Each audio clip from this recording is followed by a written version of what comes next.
Hello दोस्तों, प्रणाम, नमस्कार। उम्मीद है कि आप लोग अच्छे होंगे। आज मैं हिस्ट्री का मॉडर्न हिस्ट्री का कुछ इम्पोर्टेंट क्वेश्चन लेकर आया हूँ जो बीपीएससी और यूपीएससी यूपीपीसीएस के लिए बहुत ही लाभदायक होगा और इस बार इसे एक बार आप जरूर देखें।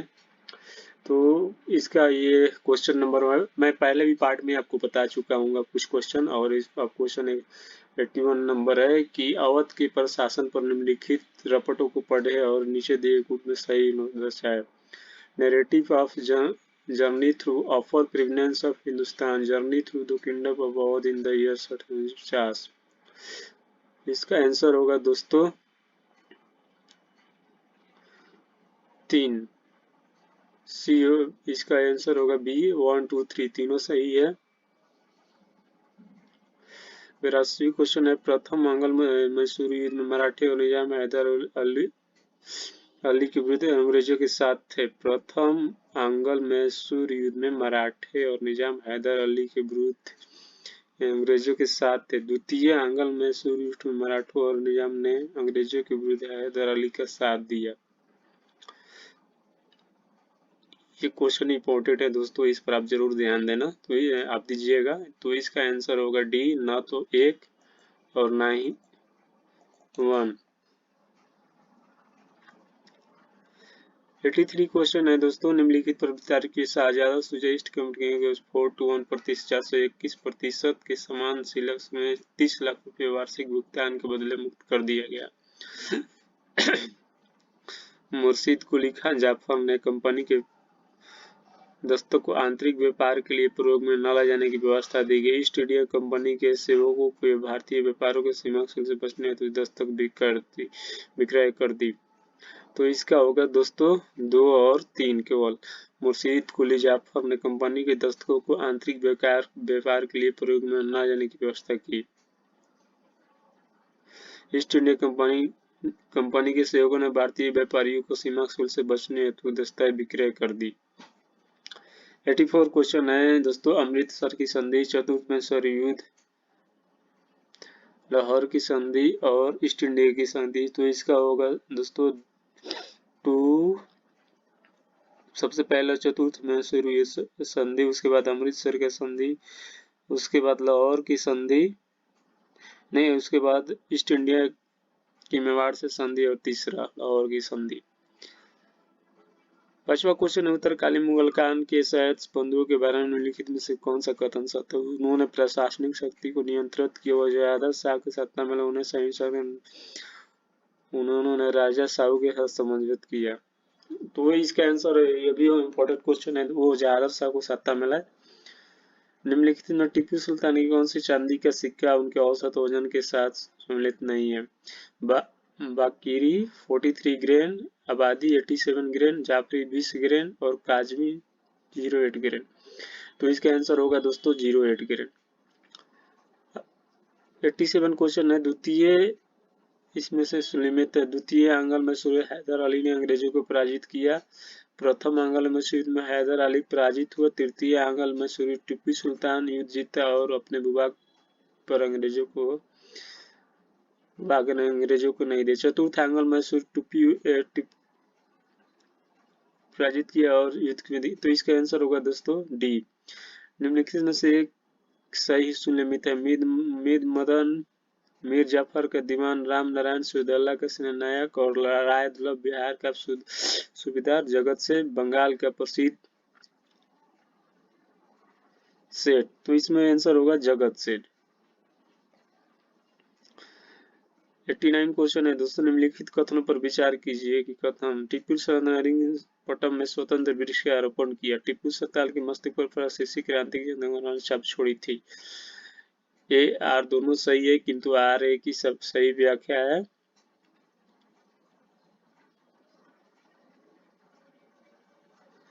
ए और दोनों सही है और आर ए की सही व्याख्या है।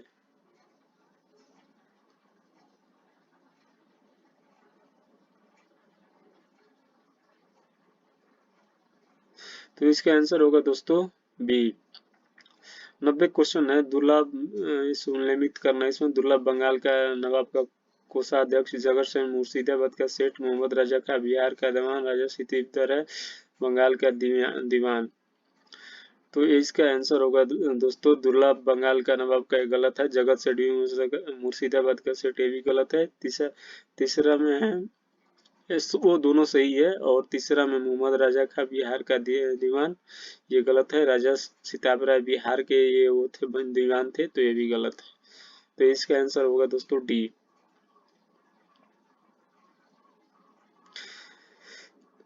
निम्नलिखित कथनों में से कौन सा एक टीपू सुल्तान के विषय में सत्य नहीं? उसने चीन से व्यापारिक संबंध बनाए थे, उसने फ्रांस, टर्की और पर्सिया कूटनीति भेजे थे, उसके दरबार में कुछ तो नहीं था, तो फ्रांस की राजदूती है, उसने सामुद्रिक सेना नहीं बनाई थी। तो यहाँ पर उसने समुद्री सेना नहीं बनाई थी, तो इसका आंसर होगा डी। निम्नलिखित में से कौन सा एक सही नहीं है? महाराजा रणजीत ने लाहौर में तोपों के निर्माण के लिए आधुनिक ढलाई खाना स्थापित किया। अली मर्दान खान ने बंगाल में राजस्व की नई पद्धति प्रारंभ किया। मेर में सवाई जयसिंह यूक्लिड के रेखागण के तत्वों को संस्कृत में अनुवाद कराया। मैसूर में टीपू सुल्तान ने श्रृंगेरी मंदिर में देवी शारदा की मूर्ति के निर्माण के लिए दान दिया। तो इसका आंसर होगा दोस्तों डी। 93 क्वेश्चन है, टीपू की चौथे आंग्ल मसूरी युद्ध प्राथमिक कारण निम्नलिखित में से क्या थी? टीपू की शक्ति पूरी तरह से नष्ट करने से उद्देश्य से अंग्रेजों को मैसूर पर आक्रमण, मद्रास में ब्रिटिश क्षेत्रों पर टीपू का आक्रमण, अंग्रेजों के स्वयं से हैदराबाद पर टीपू के विरुद्ध निजाम और अंग्रेज के बाद संबंध। तो इसका आंसर होगा दोस्तों ए, टीपू की शक्ति को पूरी तरह से नष्ट करने के उद्देश्य से अंग्रेजों को मैसूर पर आक्रमण। 94 है जो सुमिलित करना है।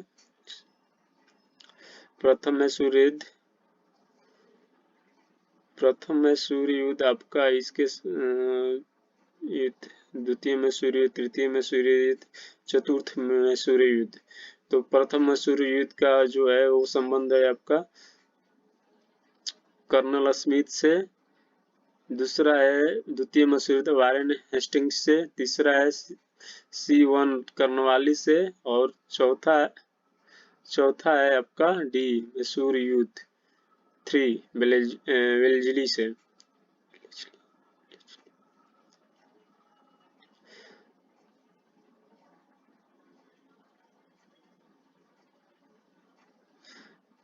पंचानवे है, सूचीवन सूची को सम्मिलित कीजिए, सूचियों को नीचे दिए कूट कर सही उत्तर चुनिए।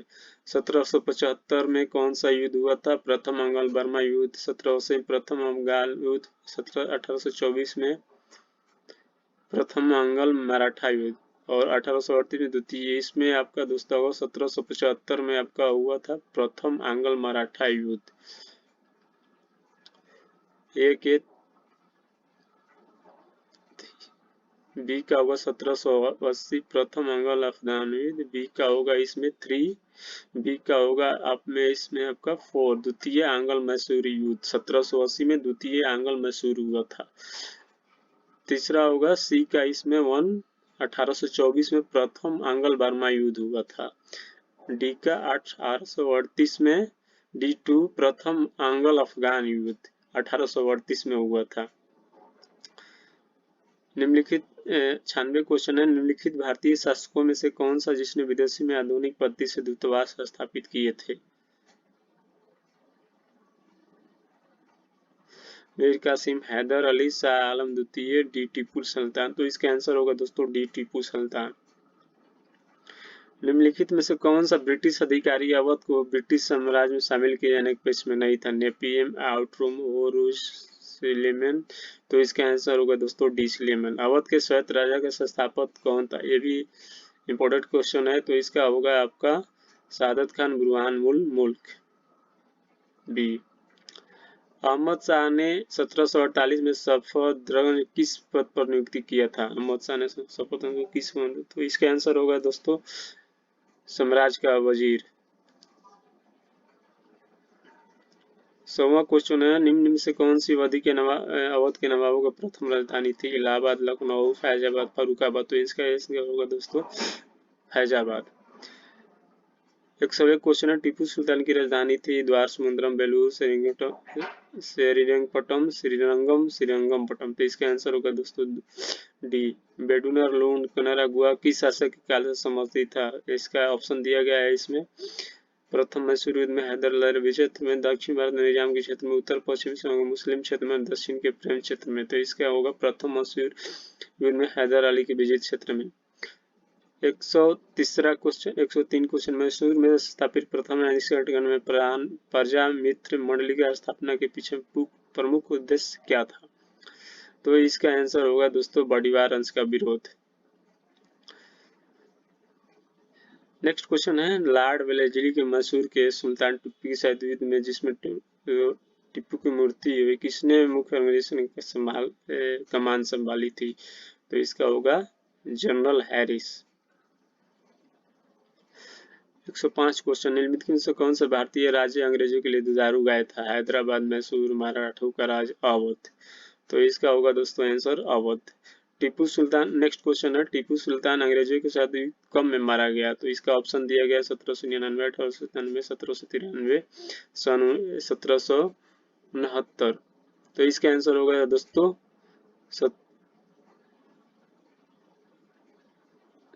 1799। टीपू सुल्तान ने ब्रिटिश सेना को 1780 में हराया था। पोलीलूर के युद्ध में, हैदराबाद में, श्रीरंगपट्टनम में, निजामाबाद। इसका आंसर होगा दोस्तों ए।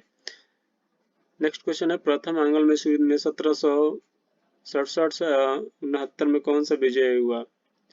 हैदर अली, अंग्रेज, मराठा, हैदराबाद का निजाम। तो इसका आंसर होगा दोस्तों ये।